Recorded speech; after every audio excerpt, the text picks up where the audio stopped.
আলুর দাম মাত্র 10 টাকা কেজি, সেখানে যদি আমরা 60 টাকা স্টোর ভাড়া দেই তাহলে আমাদের কৃষকের কিছুই থাকতেছে না। আলুর খরচা অনেক বেশি, স্টোর ভাড়া সহ আমাদের 29 থেকে 30 টাকায় রূপান্তরিত হয়। স্টোর ভাড়া প্রতি বছরেই অনৈতিকভাবে স্টোর মালিক কর্তৃপক্ষ বৃদ্ধি করতেছে। এবছর আমরা আলুতে এবার অনেক চাষের মধ্যে অনেক খরচ হয়েছে, সেই দিক বিবেচনা না করে কৃষকরা এমনিতেই ক্ষতিগ্রস্ত। তারা অযৌক্তিকভাবে স্টোর ভাড়া কেজি প্রতি 6 টাকা 75 পয়সা নির্ধারণ করেছে, যেখানে আলুর দাম মাত্র 10 টাকা কেজি, সেখানে যদি আমরা 60 টাকা স্টোর ভাড়া দেই তাহলে আমাদের কৃষকের কিছুই থাকতেছে না। এবারে আলুর খরচা অনেক বেশি এবং কোল্ড স্টোর ভাড়া তার চেয়ে আরও বেশি, আমাদের পোষাচ্ছে না। এর জন্যই আমরা আজকে আমরা যে কৃষক ভাইরা আছি, আমাদের এই দাবি যে স্টোর ভাড়া 350 টাকা করতে হবে, পূর্বের ভাড়াই রাখতে হবে। স্টোর ভাড়া 6 টাকা 50 পয়সা 75 পয়সা বাড়িয়েছে, কিন্তু আমাদের অন্যান্য বার ছিল 5 টাকা রেট।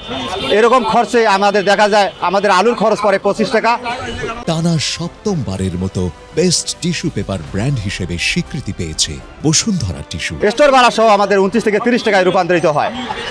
তার কারণে আমরা রাস্তায় নেমেছি, আমাদের রেট পুনরায় আগের রেট যেটা ছিল এটা যেন বহাল থাকে, না হলে আমরা রাস্তা ছাড়বো না, রাস্তায় থাকবো। এটা অনৈতিক ভাড়ার বৃদ্ধির কারণে আজকে আমরা রাস্তা অবরোধ ও ঘেরাও কর্মসূচি দিয়েছিলাম। তো আমরা আজকে প্রথম পর্যায়ে রাস্তা অবরোধ করেছি।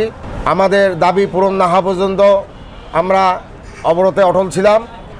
আমাদের একটাই দাবি, একটাই চাওয়া, গতবার 350 টাকা বস্তা প্রতি ভাড়া ছিল, আমরা এবারও ওইটাইতেই অটল আছি, 350 টাকা প্রতি বস্তায় ভাড়া দেওয়ার জন্য। রংপুরে মিটিং হচ্ছে, এই বিষয়ে আপনাদের বিষয়টা কিন্তু আমরা জানিয়েছি। রংপুরে আজকে মিটিং হচ্ছে, মিটিং এর পর সিদ্ধান্ত হবে। ইনশাল্লাহ আপনাদের যে রেটটা নির্ধারণ করা হয়েছিল সেটা ইনশাল্লাহ কমে যাবে। এটা নিয়ে আপনাদের কোনো টেনশন করা দরকার নাই। আজকে কিন্তু মিটিং কিন্তু হচ্ছে রংপুরে। হ্যাঁ।